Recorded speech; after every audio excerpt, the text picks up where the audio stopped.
Merci. Emmanuel Bamban, j'ai suivi les autres communicants du candidat Hiram qui se sont succédés sur ce plateau par rapport à la taille du gouvernement. Là-bas chez vous, Hiram lui dit on va passer de la soixantaine à une vingtaine de membres du gouvernement. À côté, comme disait le docteur Kalaï Bodé, on parle d'une institution budgétivore, on parle du Sénat et même le Conseil économique et social. Quel est le regard que le candidat Hiram porte sur ces institutions, entre guillemets, budgétivores, Sénat et Conseil économique et social? Je reprendrai d'abord pour Oui. les militants, les communicants de Hiram qui sont passés ici et qui ont parlé du gouvernement.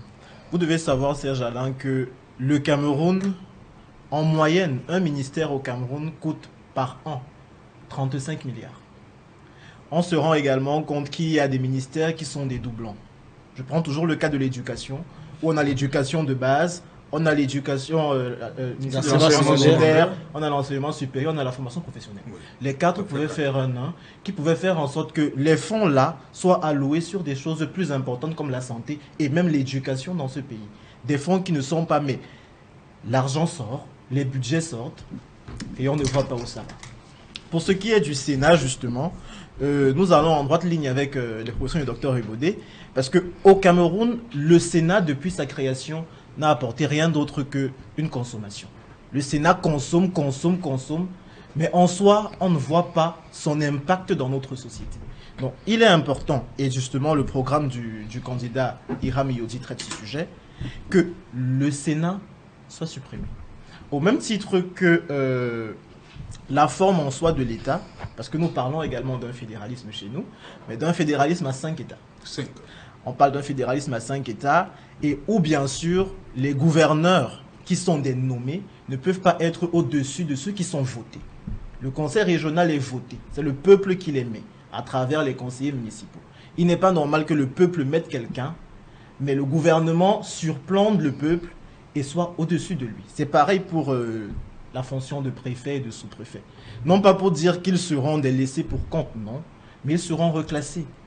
Bien évidemment, avec le dialogue inclusif qu'on aura, des discussions qu'on aura ensemble, et ensemble on établira les bases pour structurer bien notre État. Et cette question, Emmanuel Bamban, ordre de priorité pour Samuel Hiram Yodi, c'est quoi? C'est le judiciaire, le législatif ou l'exécutif?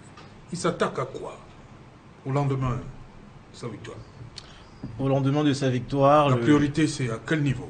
L'exécutif. L'exécutif. Pourquoi? L'exécutif, actuellement, est le socle même des problèmes que le Cameroun rencontre. Donc, il est important déjà que celui qui est responsable de l'exécutif, le président, puisse avoir une totale diminution de ses pouvoirs. Parce qu'il faut savoir qu'une personne qui a trop de pouvoir finit par perdre tout contrôle. Et c'est ce que nous vivons aujourd'hui. Donc, le président de la République, au soir du 12 octobre, sous le magistère d'Hiram Samuel Yodi, se verra automatiquement retirer le droit au niveau des magistrats.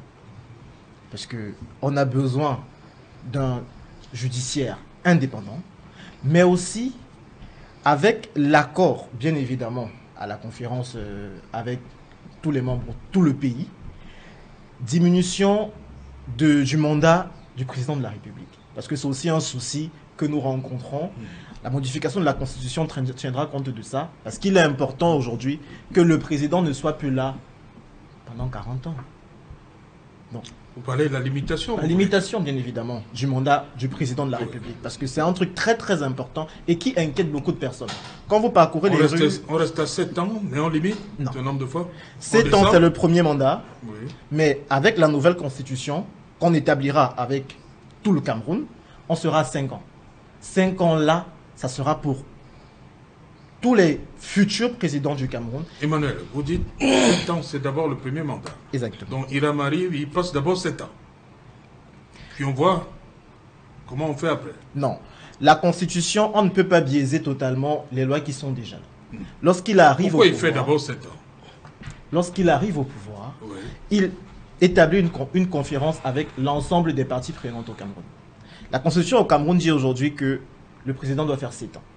Ça veut dire que la conférence qui sera faite en octobre 2026 formera les bases pour le mandat qui viendra, le président étant déjà en exercice. Donc c'est normal que au premier tour, ce soit 7 ans, et avec la constitution changée en 2026, ce soit 5 ans.